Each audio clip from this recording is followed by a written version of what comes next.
예, 우리 영상 잘 보셨을 거예요. 할렐루야 샬롬 하고 우리 인사합니다. 할렐루야 샬롬 샬롬 샬롬 샬롬 샬롬 샬롬 샬롬 샬롬. 하나님 사랑합니다. 여러분 주 안에서 사랑합니다.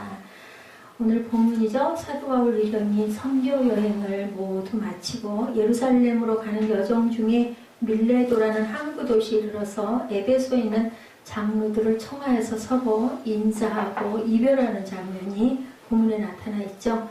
예, 선교 여행을 모두 마쳤어요. 우리 어린아이들 선교에 또한 제자화에 힘써야 된다. 왜냐하면 잃어버린 세대를 찾기 위해서 또한 잃어버린 세대를 만들지 않기 위해서 아주 귀한 새싹들을 잘 보호하고 다스릴 책임이 교회에 있다. 예, 뭐 에베소 교회, 골로새 교회, 예루살렘 교회가 없다 하더라도 우리 세빛교회가 그런 사명을 감당하는 귀한 은혜가 있기를 주님의 이름으로 축복합니다. 자, 이렇게 선교여행을 마쳤어요. 그죠? 그들을 불러서 에베소서의 삶과 사역을 회고합니다. 장로들에게 권면하고 당부하죠. 그리고 나서 서로 너무 이별이 섭섭해서 부둥켜 안고 울면서 눈물을 흘리는 장면이 나옵니다. 이 장면을 통해서 진정한 교회의 모습이 어떤 것인지, 진정한 영적 지도자들의 모습은 어떠해야 하는지 오늘 본문에서 우리가 한번 배워봅니다. 사도행전적 교회에는 순수한 마음으로부터 우러나오는 서로에 대한 깊은 사랑과 존경이 있었다. 그러니까 헤어지는 게 그렇게 마음이 아픈 거죠. 사도 바울이 또한 얘기하죠. 당신들이 나를 볼 수 있을지, 다시 볼 수 있을지 없을지 모릅니다. 그 말에 그만 그들이 눈물을 흘리는 거죠. 영적 지도자가 너무 귀한데 정말 어디에 가서 이제 로마에 가서 다시는 돌아오지 못하게 되면 어떻게 할까. 이미 바울은 알고 있었어요. 로마에 가면 자기가 다시 살아서 돌아오지 못하리라는 것은 압니다. 자, 이렇게 영적 성장의 모델이기도 합니다. 누가? 사도 바울이 영적 지도자들의 가장 중요한 말씀. 설교하기가 너무 부끄럽죠. 저 같은 경우에는 뭐라고 앉아있나. 기껏해야 여러분들에게 말씀 전하기 위해서 묵상하는 거, 그거 외에는 하질 못하고 있다 보니까 이 바울과 같은 훌륭한 사역을 감당하신 세계적인 목사님들, 그리고 선교에 뛰어드신, 요즘에는 뭐 평신도 선교도 엄청나죠. 그런 분들 생각하면 정말 몸둘 바가 없습니다. 어떻게 이 말씀을 제가 온전하게 전할지, 전할 자격이 없죠. 자, 해석이 어려운 게 아니죠. 그 바울과 장로들처럼 아름답고 성숙한 모습이 저와 여러분들에게 있어야 할 텐데, 과연 우리 모습은 이런 모습이 될 수 있을지, 그죠? 그들의 그 비전, 아름다운 사랑, 그죠? 사도 바울의 고백과 겉면에서 우리가 기억해야 할 것 5가지 중심 단어. 첫 번째, 눈물을 흘렸다, 그죠? 내가 모든 겸손과 눈물로 주를 섬겼고 유대 사람들의 음모로 시련도 많이 당했다. 여러분들이 알다시피 난 여러분에게 유익한 것이라면 무엇이든지 주저하지 않고 전했고 공중 앞에서 또 집집마다 방문하며 여러분을 가르쳤다. 19절에서 20절에 이렇게 고백하고 있습니다. 사도 바울은 에베소에서의 기적의 통로, 엄청난 기적이 에베소에서 일어났어요. 그래서 오죽하면 바울이 쓰던 수건만 갖다가 그저 만지기만 해도, 가져오지 않아도 그냥 가서 살짝 만지기만 해도, 무릎에다 얹어놓기만 해도 병들이 막 고쳐지고 귀신이 막 떠나가는 사건들이 일어납니다. 오늘 간증 나와 있는 영상 중에 그런 부분들이 하나 있어서 여러분들에게 보일까 하다가 자칫하면 시험에 들 수도 있겠다 싶어가지고 그 영상을 제가 뺐습니다. 저는 그 부분을 온전하게 신뢰할 수가 없어서 100% 신뢰돼야 제가 전하거든요. 여러분에게. 그것도 뭐 틀릴 수도 물론 있겠지만 그 부분에는 조금 문제점이 있는 것 같아서 전하지 못했는데, 안전병이들이 막 일어나고 안에 있던 그 사람 안에 있던 막 귀신이 떠나가고, 그런데 혼자 하다 보면은 그 귀신이 내 안으로 들어올 수 있다. 그래서 목회자 한 분이 아주 중병이 걸려가지고 아무것도 하지 못하고 일어서지도 못하고 이런 분이 나타나가지고 자기의 간증을 얘기하더라고요. 귀신을 쫓아낼 때는 절대로 혼자 하지 말아라. 함께 동역하는 여러분들과 함께 귀신을 쫓아내야 기적이 일어난다. 어떤 이런 내용이었었어요. 근데 꼭 그렇지만은 저는 않다고 생각합니다. 마술과 주술 우상숭배가 가득했던 에베소에 있던 거짓된 영들이 사도 바울의 사역을 통해서 떠나가는 장면들이 에베소에는 특히 많이 일어났다. 바울이 입었던 옷이나 물건에 손만 대도 병이 나을 정도로 신비한 기적들. 왜 하나님이 바울을 이렇게 쓰셨을까? 아까도 우리 아브라함의 이야기를 했죠. 얘 도대체 25년씩이나 왜 기다리게 하냐고.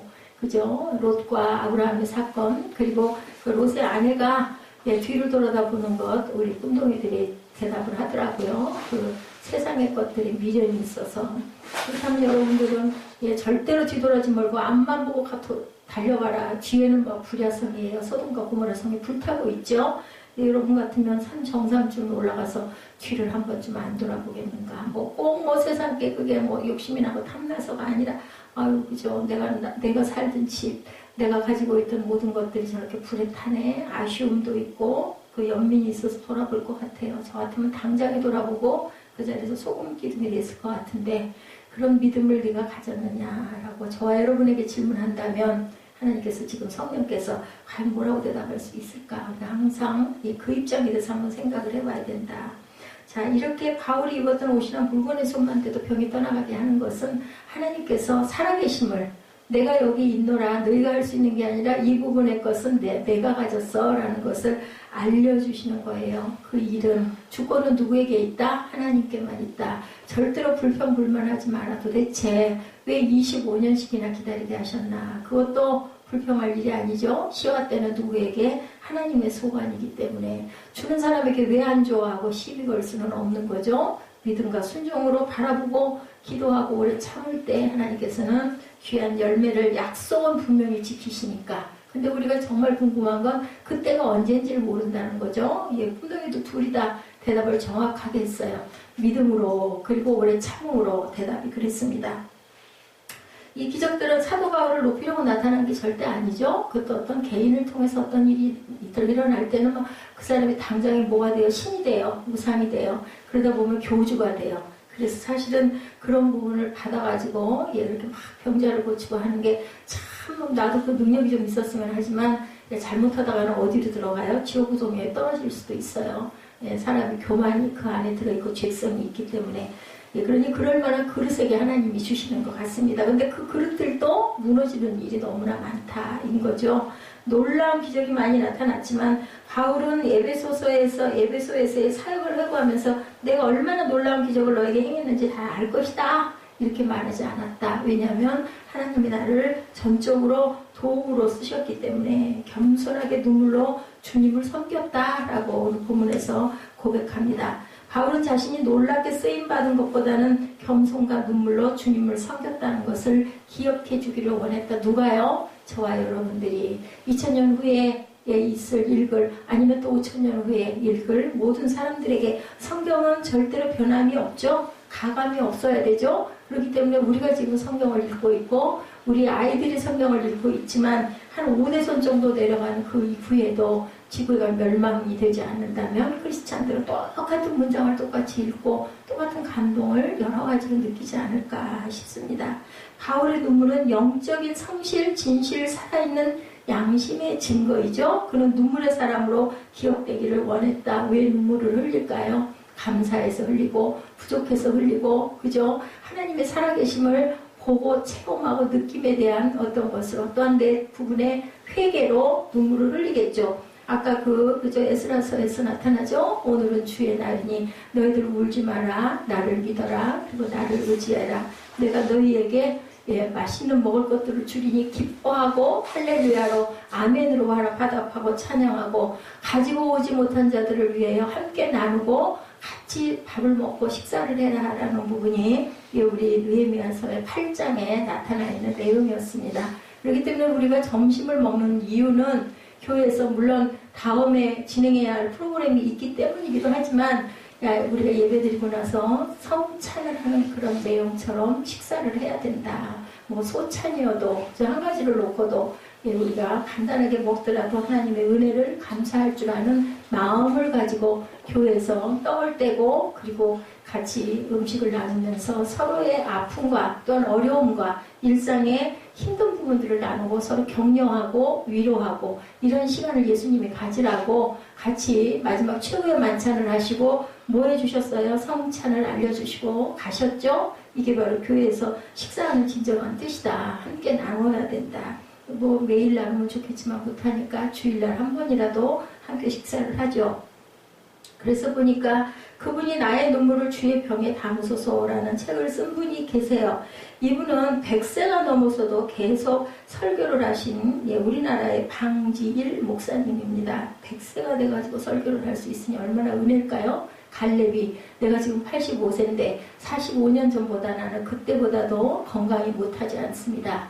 무슨 은혜로? 내가 건강을 지켜서가 아니죠. 하나님의 은혜로 하나님이 나를 이렇게 지켜주셔서 내가 지금도 강건하니 이 산지를 내가 주소서. 근데 그게 주신 땅이 아니에요. 주겠다고 선포했지만 지금은 적군들이 있는 땅을 85세의 노장이 내가 나가서 치러 가겠습니다. 젊은이들도 다들 겁을 내가지고 내가 갈게 소리를 지원을 안 해요. 그러는데 갈렙이 가장 먼저 나서는 분을 우리가 여호수아서를 새벽에 강론하면서 보고 있습니다. 뭐 해야 된다예요? 담대하게 하나님을 의지해 누구처럼 다윗처럼 물맷돌 5개로 골리앗을 물리친 그 믿음을 갖고 나아가서 발로 그 땅을 밟음에 그 땅을 내가 너에게 주리라 하셨어요. 다 된 걸 주신 게 아니라 그렇기 때문에 우리는 항상 전도하고 나아가야 된다. 그래서 개척교회라고 하죠. 개척을 하는 교회다고 해서 그 땅을 우리가 차지하고 하나님을 감사하고 영광을 돌리면서 가야 된다는 거죠. 97, 8세에 남미에서 열린 선교대에 그분이 참석을 하셨대요. 방지일 목사님 얘기입니다. 당시 젊은 목회자들도 컨퍼런스에서 힘들어요. 저도 컨퍼런스를 3일씩 4일씩 해봤지만 하루 종일 아침 한 10시부터 시작해서 점심 잠깐 먹고는 저녁 4, 5시까지 계속 컨퍼런스가 열려요. 세미나죠. 그러면 어떤 시간에는 정말 피곤하기도 하고 계속 듣고 가만히 앉아있다 보면 졸렵기도 하거든요. 근데 이분은 연세가 이렇게 많으셔가지고도 98, 9세가 되셔가지고도 맨 앞자리에 지팡이를 짚고 앉으셔가지고 아주 꼿하게 앉으셔서 절대로 한 번도 졸거나 시간을 비우는 일이 없이 그렇게 참석을 하시는 그런 분이었다고 합니다. 그 목사님이 100세가 넘으셨을 때 어느 출판사에서 인터뷰를 하셨대요. 기자가 목사님께 건강의 비결이 뭡니까? 라고 물어봤더니 그분이 특별한 비결은 없습니다. 그렇게 대답합니다. 그래도 목사님 뭔가 좀 다른 게 뭐 있지 않겠습니까? 라고 물어봤더니 건강을 지킨 운동이 있다면 심장 운동입니다. 라고 대답을 했다고 그래요. 여러분들 심장이 뛰지 않는 사람은 하나도 없잖아요. 심장이 멎으면 죽는 거잖아요. 근데 이분은 이렇게 대답했대요. 저도 기억이 나는데 누군가가 물어보니까 이건 약간 코믹한 얘기인데 무슨 운동 하십니까? 그러니까 숨쉬기 운동이요. 이렇게 대답을 했다는 게 생각이 나더라고요. 이 목사님은 새벽 2, 3시면 잠에서 깨서 말씀을 읽고 기도를 하시는데 말씀의 오묘함을 볼 때마다 감격의 눈물이 솟구쳐서 엄청 많이 우신다고 합니다. 말씀 앞에서 통해의 눈물이 흘러나오고 눈물이 솟구칠 때마다 심장이 고동을 친다. 그분 얘기예요. 제 얘기가 아니라 목사님은 그것을 심장운동이라고 하고 그것이 나의 비결입니다. 뭐 하는 거예요? 회개하는 기도를 한다는 거죠. 새벽에 일어나 이런 분들은 일찍 주무셔요. 우리 김포 우리 지방회에도 그분이 한 분 계셨죠. 지금은 이제 그 목회를 내려놓으셨지만 그 임성철 총무 목사님 저 처음에 등록할 때 그분이 새벽 2시에 일어나시잖아요. 주무시는 거는 8시에 주무셔서 그분에게는 6시 이후에는 전화를 했다가는 난리가 나요. 그때 주무셔가지고 새벽에 2시면 딱 일어나셔가지고 말씀 묵상하시고 그리고 아내하고 꼭 둘이서 그리고는 나중에 새벽에는 또 새벽 주변에 있는 작은 야산에도 올라가고 아주 그렇게 열심히 사시는 목사님 아주 얼굴이 발그레하고 아주 건강하시죠. 항상 걸어 다니셔요. 차도 없으세요. 그분은 아내하고 늘 손잡고 버스 타고 다니고 지하철 타고 다니고 그랬던 목사님 생각이 납니다. 눈물에는 2가지 종류의 눈물이 있죠. 우리 오늘 새벽 예배에서도 이 말씀이 있었지만 억울해서 눈물을 흘릴 때가 있습니다. 그런데 또 하나는 성령 안에서 감동을 할 때 아니면 나는 정말 부족해 라는 회개를 할 때 눈물이 흐르죠. 엔돌핀의 수백 배의 에너지가 나온다고 하죠. 그래서 그 정말 우리 건강에 유익한 그러한 눈물입니다. 그래서 눈물을 흘리며 씨를 뿌리는 자는 기쁨으로 그 단을 거두리라. 울며 씨를 뿌리러 나가는 자는 반드시 기쁨으로 그 곡식의 단을 가지고 돌아오리라. 오늘 누군가가 오늘 그 헌금 봉투에 쓰셨던 부분하고 똑같은 말씀이죠. 분명히 우리는 알아야 됩니다. 아니 왜 씨를 뿌리면서 이 농부가 눈물을 흘리겠어요? 그거 뿌리는 게 힘들어서 눈물을 흘리겠습니까? 그건 아닐 거예요 아마. 그죠? 그 열심을 가지고 감사의 눈물을 흘리면서 씨를 뿌렸을 겁니다. 그랬을 때 하나님께서는 꼭 응답을 주시죠. 1.1핵도 절대로 실수하지 않으시고 허언이 없으신 신실하신 하나님께서는 뿌린 것만큼 거두어 주셔요. 그죠? 눈물을 흘린 것만큼 곡식의 단을 기쁨으로 거두게 해주신다는 것을 알아야 된다. 씨를 뿌리는 것은 고된 일이지만 그 씨가 뿌려졌을 때 열매를 거둘 때 그 미래를 바라보고 내가 그걸 거둘 때 기쁨을 바라보고 감동의 눈물을 흘릴 수 있다는 것. 그랬을 때 하나님께서는 그것을 꼭 바라본 만큼 이루어 주신다는 거죠. 바울이 그랬던 거예요. 지금은 우상으로 가득하지만 하나님의 눈물로 뿌린 말씀의 씨앗이 열매 맺을 줄을 바울은 알았다라는 거죠. 오늘 본문의 내용이 이 땅에 언더우드 선교사 기도가 아주 유명하죠. 인천항에 도착했을 때 지금으로부터 한 140년 전이죠. 그때 도착했을 때 우리 한국 땅은 그야말로 암흑의 땅이었다. 더구나 밤은 어땠을까요? 캄캄했겠죠. 지금은 밤 경치가 더 좋아요. 그죠? 가보면 막 불야성이죠. 인천 쪽에 가보면 송도 그쪽은 대단하죠. 근데 그 언더우드가 인천항에 도착했을 때는 아마 밤이었던 것 같아요. 깜깜했다는 거죠. 근데 그 깜깜함이 불빛이 없어서 깜깜한 것이기도 하지만 영적으로 그렇게 죽음의 땅이었다. 참 대단하죠. 자기 편하게 목회할 수도 있고 다른 좋은 도시에 가가지고 사역을 할 수도 있는데 그 한국이 뭐라고 알려지지도 않은 그 140년 전에 대한민국이 뭐 조선이라는 나라가 뭐 알려라 적겠어요. 그런데도 그가 한국으로 온 거예요. 온갖 우상과 미신으로 가득한 이 땅에 지금은 아무것도 보이지 않지만 눈물로 씨앗을 뿌렸을 때 이 나라와 민족의 놀라운 은혜가 임할 줄 믿습니다 하고 무릎을 꿇고 언더우드가 그 기도한 기도 그 문이 굉장히 유명하죠. 언젠가 저도 같이 나눈 적이 있습니다. 여러분들과 강지일 목사님의 글 가운데 또한 이렇게 눈물은 거꾸로 흐릅니다. 이렇게 쓰여 있습니다. 눈에서 흘러서 눈물이 하늘에가 닿습니다예요. 강지일 목사님 그 기도가 눈물의 사람이 되십시오. 눈물을 아까워하지 마십시오. 주님은 당신이 흘린 눈물을 위로와 감사의 병에 담아주십니다. 성경에도 수많은 그 하나님의 사람들이 눈물을 흘리죠. 눈물이 거꾸로 흐른다. 굉장히 귀한 말씀. 우리 눈물을 흘리면 밑으로 떨어지지 하늘로 올라가진 않아요. 그런데 우리가 하나님께 드리는 눈물은 거꾸로 흘러서 위로 올라간다는 거죠. 하늘까지 올라간다. 하나님 안에서 말씀과 기도로 영혼을 위하여, 민족을 위하여, 복음 증거를 위하여, 누군가의 구원을 위하여, 또한 회복을 위하여, 북한 남북으로 지금 갈려있는 북한 땅을 위하여 눈물로 기도했더니 반드시 하나님께서 그것을 받아주시고 갚아주실 것이다. 눈물로 씨를 뿌리는 자는 분명하게 기쁨의 단을 거둘 것이라는 거죠. 성령의 강권하심으로 거두게 해주신다.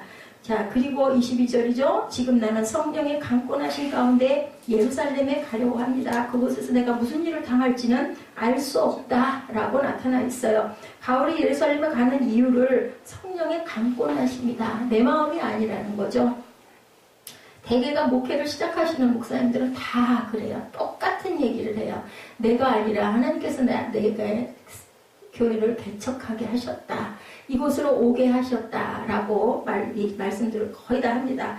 그는 분명한 사역 계획이 있었어요. 바울은 철저한 계획의 사람이었죠. 우리 지난주에 같이 나눴죠. 도시 중심, 아주 중요한 중추적 도시 중심의 선교, 그리고 또한 자비량 선교, 그죠? 그리고 또한 목회 리더자들을 기르는 선교.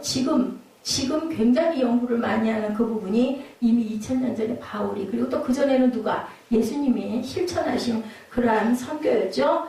먼저 회당에 가서 유대인에게 복음을 전할 생각이었어요. 그는 자신이 방문했던 지역을 재차 방문해서 복음을 전한다는 계획도 가지고 있었죠. 위전도 개척 지역도 늘 마음에 두고, 이분은 몸이 하나님 얼마나 가고자 하는 것이 많았을까. 지금처럼 많은 제자가 손발이 돼서 움직여주는 때도 아니었죠. 계획적인 선교를 했던 그인데 바울의 여정에는 그가 세운 계획을 뛰어넘은 거나 갑자기 바꾸시는 성령의 강권하심, 우리 성경에도 많이 나타나죠. 사도 바울은 아시아를 중심으로 사역하기를 원했는데 어떻게 했어요? 마게도니아 사람이 환상 중에 나타나서 나를 좀 도와주십시오 해서 유럽으로 갈 수밖에 없었다. 그죠? 유럽으로 인도하는 부분, 지중해 동부를 중심으로 사역하던 그를 지중해 서부로 가게 하신 분 누구예요? 성령이셨다. 그래서 성경에 나타나는 그죠? 오늘도 말씀드렸지만 나사로 같은 경우도 도대체 왜 당신의 친구가 죽었나이다, 죽게 되었나이다 하고 이틀째 소식을 받고도 나흘까지 있었다. 무덤에 완전히 묻히고 난 다음에 절대로 살아날 수 없을 때 예수님께서 움직이시는 것처럼 살아계신 예수만이, 하나님만이 사람을 살릴 수 있었다. 이런 것과 똑같은 거예요. 성령께서 저도 그런 걸 가끔 문득문득 느낍니다. 예, 성령이 이렇게 하셨구나. 성령이 이 부분을 내게 보게 하셨구나. 성령이 나에게 이것을 선포하라고 하시는구나. 성령이 이런 기도를 듣고 계시는구나. 이런 감동들이 옵니다. 항상. 아무렇게나 일하면서 성령의 강권하심이라고 말하면 안 되겠죠? 내 계획이 있어야 돼요. 그런데 하나님께서는 그것을 뒤집으실 때가 있다. 나는 이렇게 하기를 원하고 나는 이곳으로 가기를 원하는데 하나님께서는 거기를 막고 못 가게 하실 때가 있다는 거죠. 그래서 뭐라 그러세요? 사람이 마음으로 자기의 길을 계획할지라도 그의 걸음을 인도하시는 분은 하나님이시다. 그 말씀을 계획 없는 인생으로 절대로 생각해서는 안 된다. 인도하심을 경험하려면 자신의 계획이 있어야 되겠죠? 내가 이 계획을 세웠는데 하나님께서는 묘하게 나중에 나를 보니까 내가 이렇게 됐어. 도대체 왜 이렇게 된 거야? 그리고 또 조금 시간이 흐르고 나서 가만히 곰곰 생각해보면 이거는 내 마음이 아니었어. 하나님께서 내게 그 마음을 바꿔주셨어. 이렇게 느낄 때가 있다는 거죠. 가지 않을 수 없는 가야만 하는 성령의 강권하심을 그는 여러 번 계획을 합니다. 자신의 모든 계획을 내려놓게 만드는 성령의 강권하심은 우리의 자유의지를 무너뜨리는 것이 아니고 우리의 판단력을 마비시키는 것도 다 알아요. 다 알고 있는데도 그게 되지가 않죠. 분별력이 흐려지게 하는 것도 아니다. 뭐가 가끔 분별력을 흐리게 해요? 사탄은 우리의 분별력을 흐리게 합니다. 우리 기도 되게 그러죠? 방언 기도하거나 영에 사로잡혀서 기도할 때 우리는 그 지각을 다 갖고 있어요. 근데 사탄이 우리에게 만약에 기도를 시켰다 그러면 아무것도 안 들리게 하는 그런 아주 그 사탄의 기도도 있기도 합니다. 그래서 성령의 강권하심을 경험하면 분별력이 더 맑아집니다. 판단력도 더 강해집니다. 성령님이 나를 강권하시되 선택은 결론은 누가 결정하게? 내가.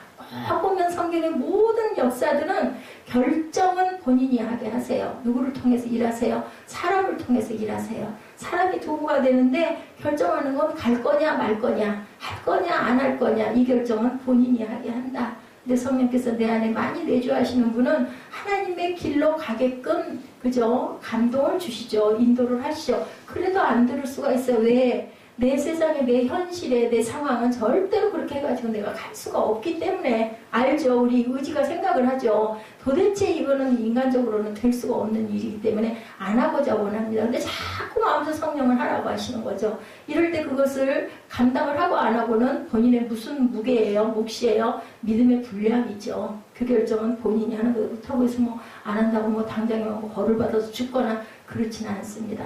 하늘나라가 있는 것을 믿는 분들은, 부활의 영을 갖고 있는 분들은 맨 나중에 하나님을 만날 때 아니면은 어떤 상황에 아니면은 내 후손을 통해서 하나님께서는 분명하게 그 뜻을 이루시고 거기에 대한 책임은 분명히 물으셔요. 제 그 인생의 경험을 봐도 지금 지나간 날들을 이렇게 돌아보면 하나님께서 그렇게 나를 인도하여 오셨구나. 그것을 또 내가 제대로 받들지는 못했구나. 그래서 결과가 오늘이구나.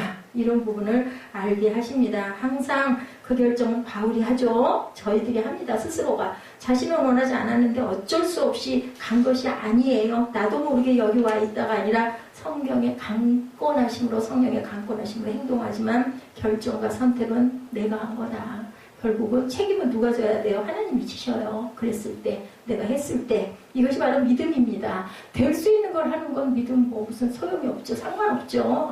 될 수 있는 거니까. 안 되는 것을 내가 행했을 때 그게 성령의 인도하심이었을 때는 책임은 분명히 하나님이 지신다. 자, 이것이 사도 바울의 위대한 점이다. 그리고 세 번째 단어에서 이유를 찾을 수가 있는데 그것은 세 번째 사명이죠. 사명. 오직 내가 아는 것은 어떤 도시에 가든지 감옥과 고난이 나를 기다리고 있을 것을 성령께서 내게 증거해 주실 뿐이다. 23~24절에 그러나 나는 어떻게 아주 유명한 말씀이죠. 내가 달려갈 길과 예수께서 내게 주신 사명, 곧 하나님의 은혜의 복음을 증거하는 사명을 완성하기 위해서라면 내 생명을 조금도 귀한 것으로 여기지 않습니다. 생명, 하나밖에 없는 생명이에요. 모든 것은 다 우리가 적당히 할 수 있지만 생명을 거는 일은 정말 이게 할 수 없는 일이죠. 누구나 다 생명에 대한 어떤 보존하고 싶은 욕망은 다 지니고 있기 때문에. 그런데 바울은 그렇게 고백했어요. 생명도 귀하지 않다. 왜 그랬을까요? 부활신앙을 확실하게 갖고 있었기 때문에. 뭐 있으라 그러면 있고 주인이 오라 그러면 오고 어느 곳에 있든지 나는 뭐 상관없으니까. 이런 마음 가지면 세상에 있든 하늘에 가든 아무 문제가 없지요. 자신의 생명보다 복음을 증거하는 사명을 귀하게 여긴 사람 누구? 바울이죠. 자, 저희들이 성경을 쭉 보다 보니까, 특히 제가 지금 목회 7년째죠. 하면서 성경을 쭉 보다 보니까 다른 사람들보다 많이 보지 못합니다. 그런데도 보니, 와, 이건 신약은 전부 다 바울이네. 예, 전에는 그렇게까지 생각 안 했어요. 마테마가 누가 요한, 이 부분이 먼저 왔는데 지금은 모든 게 다 바울 서신으로 연결이 됩니다. 그게 어디까지? 구약까지 연결이 돼요. 그래서 아까도 제가 아이들에게 분명한 짝이 있는 거다. 아내는 남편이 있어야 되고 남편은 아내가 있어야 하는 것처럼 성경에도 신약을 알면 구약을 꼭 알아야 되고 구약을 정통하게 알고 나면 신약 보기가 엄청나게 쉬워진다. 그래서 여러분들 꼭 성경을 한번 통독을 한번 해보십시오. 쉬운 부분부터 시작을 해서. 예, 중요한 거는 혼자 하기 참 어려워요. 그래서 뭔가를 이끌려가는 부분이 참 필요하다. 그래서 우리 교회가 그런 부분이 다들 직장인들이고 바쁘기 때문에인데 참 귀한 새벽의 은혜가 있습니다. 특히 이한나 목사에게는 하나님이 사랑하셔서 성도가 없더라도 말씀을 전하면서 그 말씀이 제게 그런 감동을 항상 주시고 깨닫게 하세요.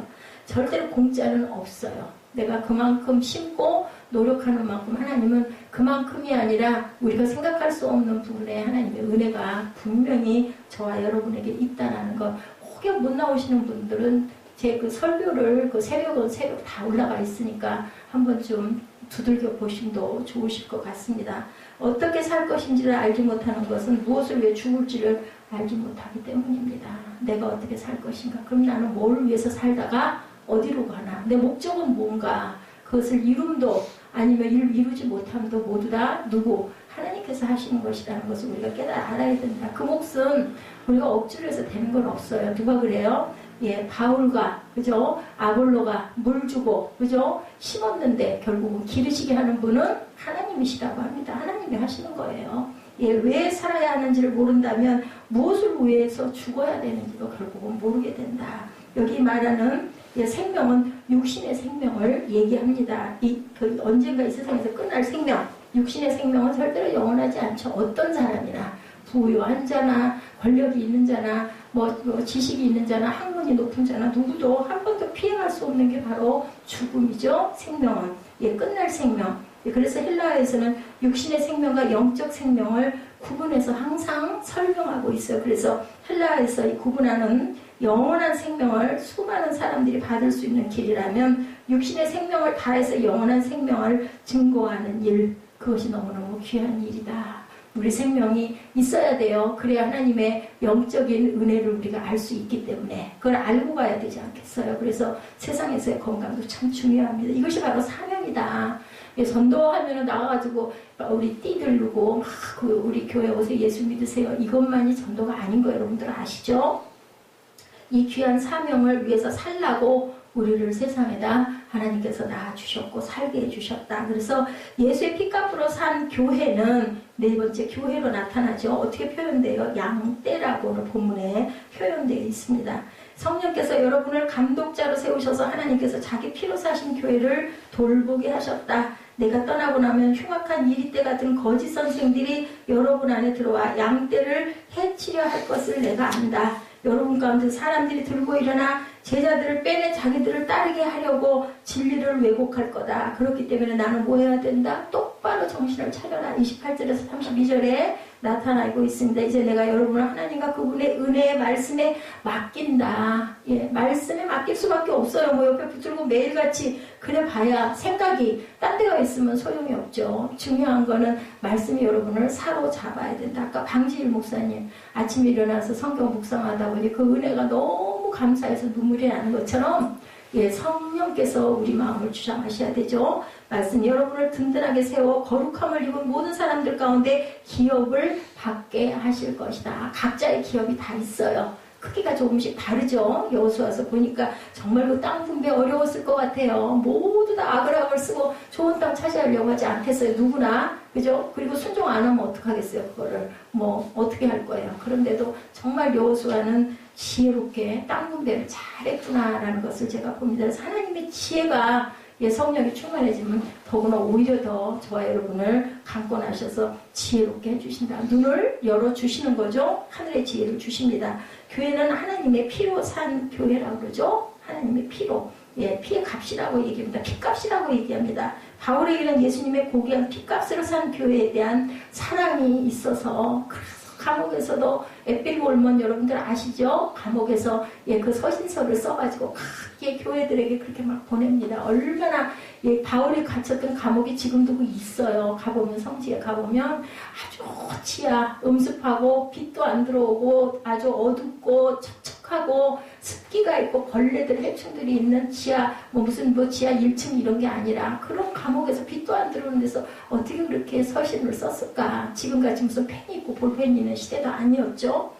흉악한 이리떼 같은 거짓 선생들이 진리를 왜곡해서 자신들을 따르게 하는 위험, 거짓된 지도자는 하나님을 따르게 하지 않고 자기를 따르게 하려고 진리를 왜곡한다. 그래서 이단이라고 그러죠. 말씀이 아주 똑부러져요. 근데 결국은 결론은 내가 성령이다. 내가 예수다. 내가 하나님이다. 내가 하나님 어머니다. 이렇게 끝이 나는 거예요. 그래서 누구를 숭배하라? 나를 숭배하고 나를 섬겨라. 근데 거기에 넘어가는 사람들은 또 뭔지 모르겠어요. 사람을 뭐하러 그렇게 우상 숭배하듯 숭배를 하는지 글쎄 이해가 안 돼. 근데 그 사람들은 아마 목숨 걸고 그걸 그렇게 그냥 아주 우상으로 숭배를 하고 가겠죠.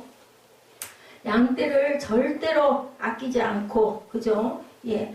역사적으로 교회 안에 숨어있는 이리떼들이 얼마나 많은 양떼를 해치고 혼란스럽게 했는지, 진리가 하는 것을 길처럼 가르치죠. 그리고 양떼를 절대로 아끼지 않는다. 진정한 목자는 양떼를 자기 목숨처럼 소중하게 여기고 아껴요. 근데 거짓 그 선지자들은 절대로 양떼를 아끼지 않아 희생시키죠. 죽이고 멸망시키죠. 다 뺐죠. 착취하죠. 다 이용하죠. 결국은 그렇게 하고 어떻게 해요? 걷어차죠. 버리죠. 이게 바로 거짓 선지자들이야. 사도 바울이 에베소 장로들에게 자기를 따르게 하려고 진리를 왜곡해 하는 자들로부터 성도를 지켜달라고 당부를 하는 거예요. 에베소 그 장로들을 불러서 진정한 지도자는 하나님을 따르게 하고 진리를 따르게 하고 비전을 따르게 한다. 나를 따르라고 하지 않고 하나님의 진리를 따르게 하는 자다. 자, 그래서 사도 바울이 하나님과 은혜의 말씀 가운데 내가 맡긴다. 어떻게 하면 교회가 올바르게 갈 수 있을까? 은혜의 말씀을 붙잡아야 된다. 사람을 절대로 보시면 안 된다는 거죠. 말씀을 의지하고 모든 성도들이 말씀에 기초해서 믿음이 자랄 때 올바른 교회가 되는 것이다. 참 말씀대로 행하고 가기가 너무 어려워요. 속에서 분이 나가지고 불평하고 불만하고 하다 보면 어이구나 하는 생각이 납니다. 제가 늘 그래요. 그러고 나면 아이고 하나님께서 얼마나 또 안쓰러워 하실까 불쌍히 하실까 이런 마음이 듭니다.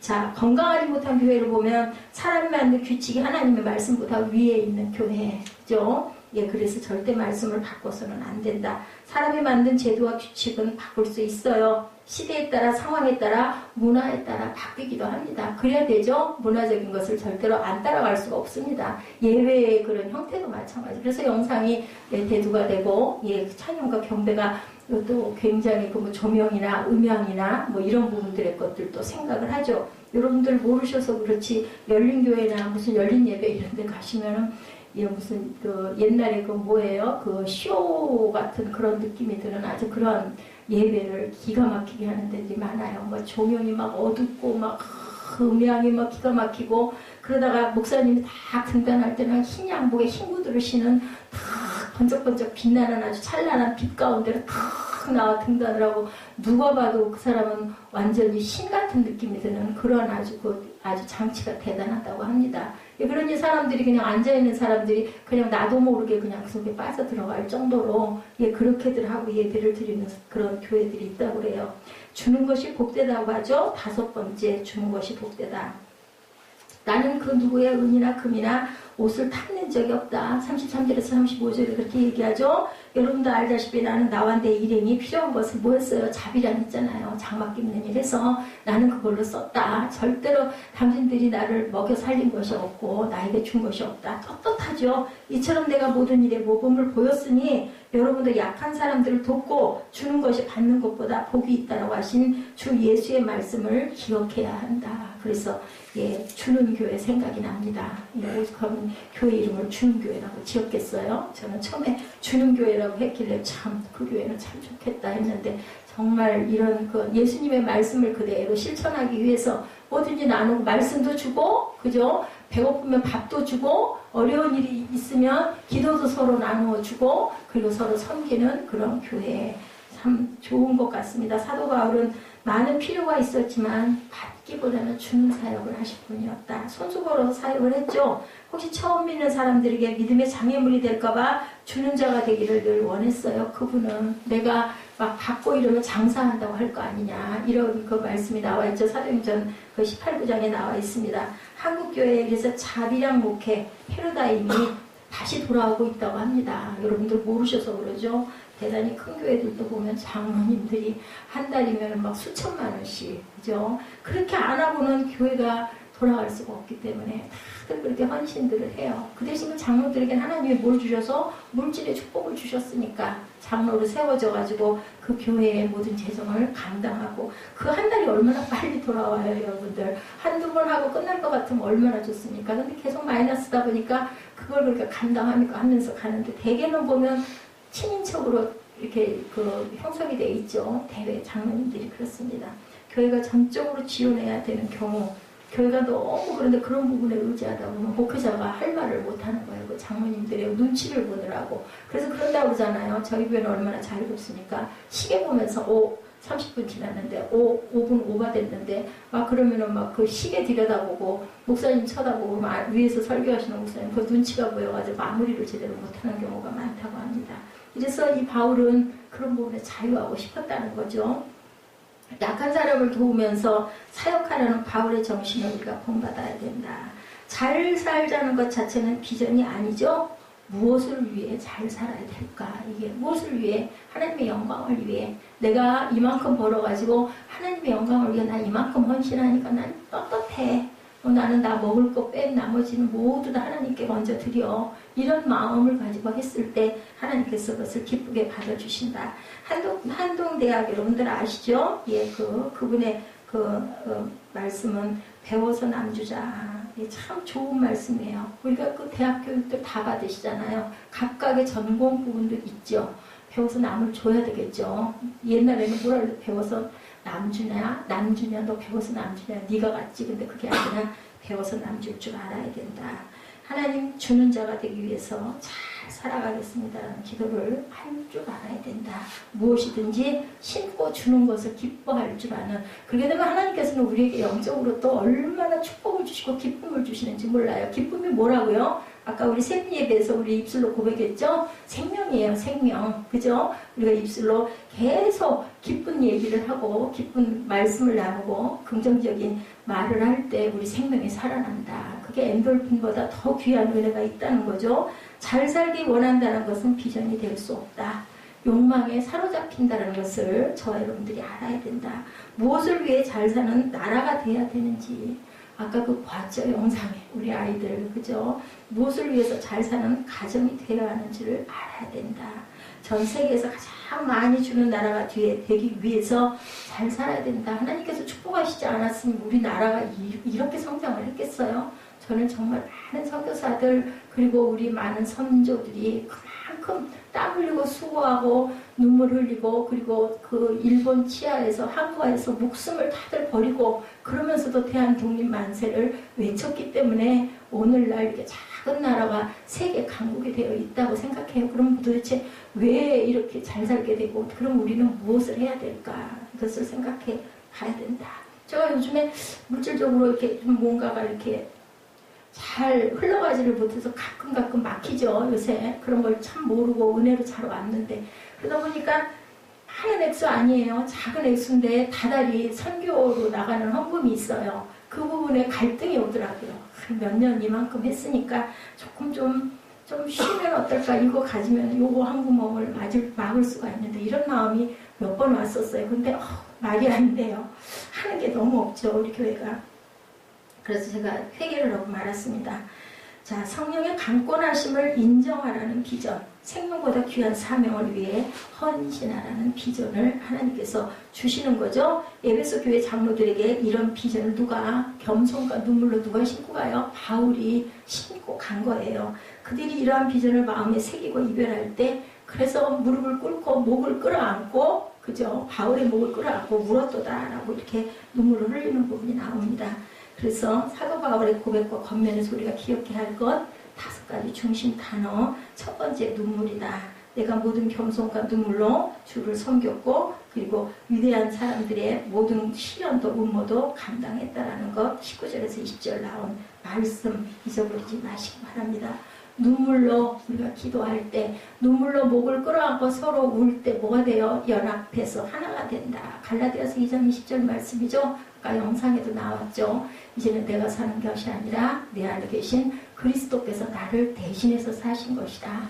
이렇게 나 플러스 그리스도와 연합할 때 우리가 영혼이 잘 되고 범사에 잘 되며 강건한 축복이 임하실 것이라는 것 여러분들 절대 잊지 마시고 하나님께서 주신 5가지를 꼭 기억하시는 오늘 본문을 꼼꼼하게 읽어보시고 기억하시는 저와 여러분 되시기를 주님의 이름으로 축복합니다. 잘 살기 위함이 아니라 무슨 목적으로 내가 살아가야 되나, 내가 잘 살아서 무엇을 이룰 것인가를 생각하시는 저와 여러분들 새교회 되시기를 주님의 이름으로 축복합니다. 기도하시겠습니다. 이스라엘아 내가 네게 증언하리라. 나는 하나님 곧 내 하나님이로다. 감사로 제사를 드리는 자가 나를 영화롭게 하나니 그의 행위를 옳게 하는 자에게는 내가 하나님의 구원을 보이리라. 하나님, 바울이 에베소 장로들을 청하여서 서로 눈물로 끌어안고 하나님의 나라를 끝까지 전파하라고 부탁하는 당부하는 그런 말씀을 우리 함께 묵상했습니다. 아버지 연합하는 교회 되게 하시고 사랑으로 섬기고 나누는 교회 되게 하시고 하나님의 나라를 기쁨으로 증거할 줄 아는 눈물로 씨를 뿌리는 하나님의 귀한 자녀들 다 되게 하여 주옵소서. 감사드리옵고 예수 그리스도 이름 받들어 감사하며 기도드렸사옵나이다. 아멘. 우리 결단 찬양하시고 축복으로 예배를 마치도록 합니다.